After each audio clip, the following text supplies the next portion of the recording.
G'day, I'm in mate. your hands. Oh, isn't that so amazing?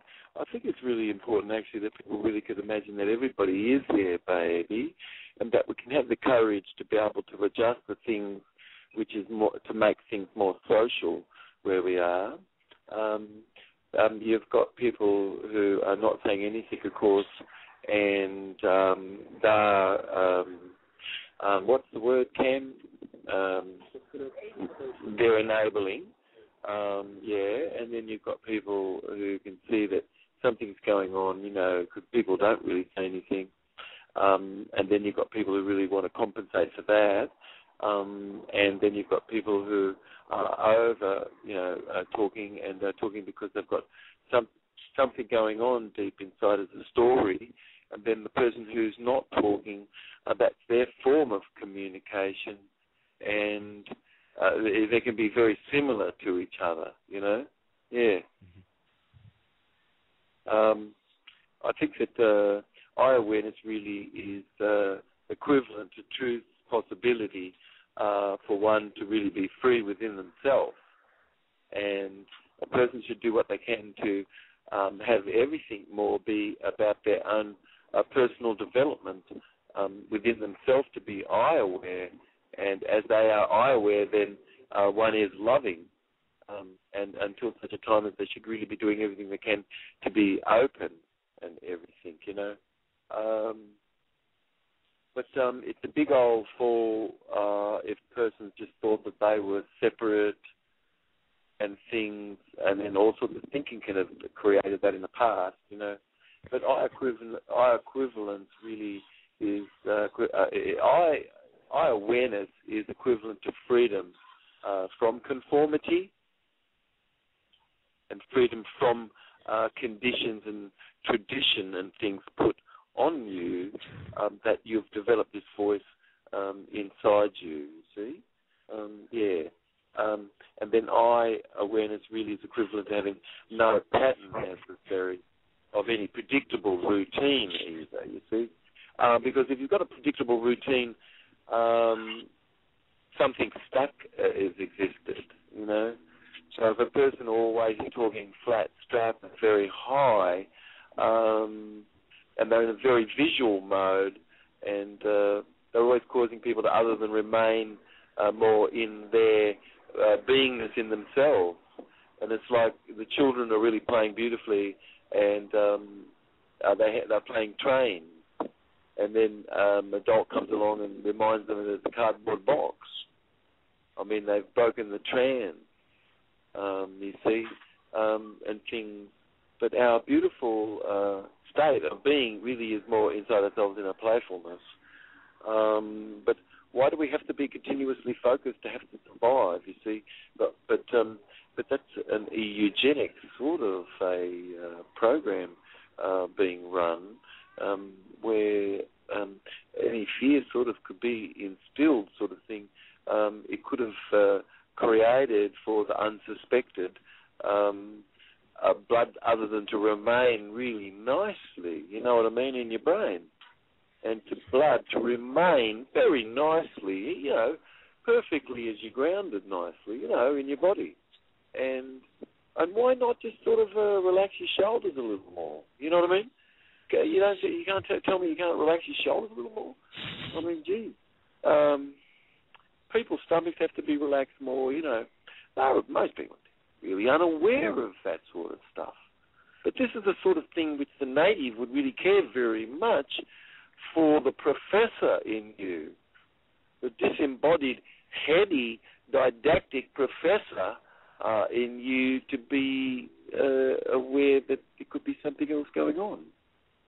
And if your experience, and you experience your experience, and when you die, what happens to that?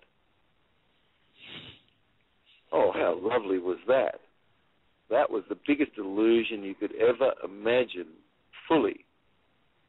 And then people were just all about their experience, this experience, that experience, and that just really isn't anything. But how many people really have been on a team? But if you had kinship remained, you've been on a team and you've had a team and you've got some 35 people around you or something more, and you're really on a team, and the people are working on a team, you see, because this is really a family dynamic, and then you get to see the things going on.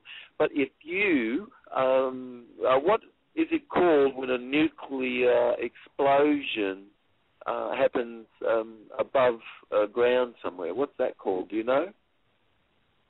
Nope. It's called ground zero. Mm.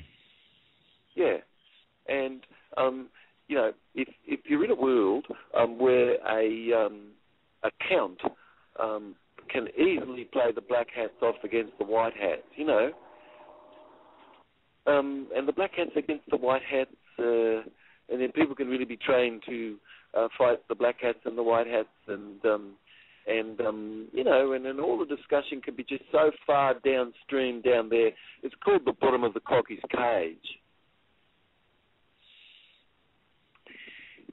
It's really a level of groveledness. Could we say that? Yes. It's sort of like a decidedness. You know what? Intellect won't work, of course. Goodwill won't work, apparently. But how could goodwill work if you've got a goat jumping on top of another goat? Do you know what I mean? I mean, how can a system work where if there's only just 5 countries really not part of the plantation, you know, and then, of course, Russia and China and America and Europe and Australia and Canada and most all the countries sort of are part of the plantation, you see. But there's only maybe 5 countries left that's really not part of the plantation. Of course, Syria is part of that. Jordan certainly is, you know. Iran certainly is, you know. And then, of course, Cuba and North Korea are sort of not part of the banking club, I guess, or something, really, you know, but everything else is sort of really just only one plantation, not really 2 or 3. But people are really led to believe that they're in, you know, a separate sort of plantation somewhere with its own name and things, you know, and then they can, the same corporation really is there, but it just sort of really is an election of the officers for the term, you know, but the corporation remains the same, run by the same people, and that's the hand above the government. And then cognitive dissonance sort of allowing that, because you could really have a moratorium just to own the growth of the money supply, everybody equally, as they should, because that's new money. If you knew how a brand new $100 bill is created. But who owns the growth of a new $100 bill? You know, and if it's flowing as it should, as it has in the past, 9 times in the history of America, things really work good. And certainly in England, for 900 years, things work pretty good. But the moment in 1791 that the Bank of England got owned by Patterson and King William of Orange, and it got taken away from the Fogg family, you know, the eye awareness and the Church of David sort of really became ever more corrupted, because a system of usury came to be, you see. And that snuck in and created a slave as an octopus to create all the wars. And there's a reason why that's the biggest sin that's occurring on the earth. And when people participate in language, it's at the bottom of the cocky's cage. It's sort of like when people finally have to hit each other or something, which boys are trained to do. It's a level of groveledness, you see, because you say, oh, well, we'll bugger intellect, you know what I mean? We're just going to go with brute force, you know, but thinking chatter to invent and to hide a lot of stupidity, and inventing chatter to just to hide stupidity, that's a signature of itself, you know. Yeah. Anyway, there's a few things sort of happening in the world, isn't there? But you can really have created apathy and know how to sort of have worked that. But that, as you could see this, as I see it, you really can escape from that. Because why should you, other than care,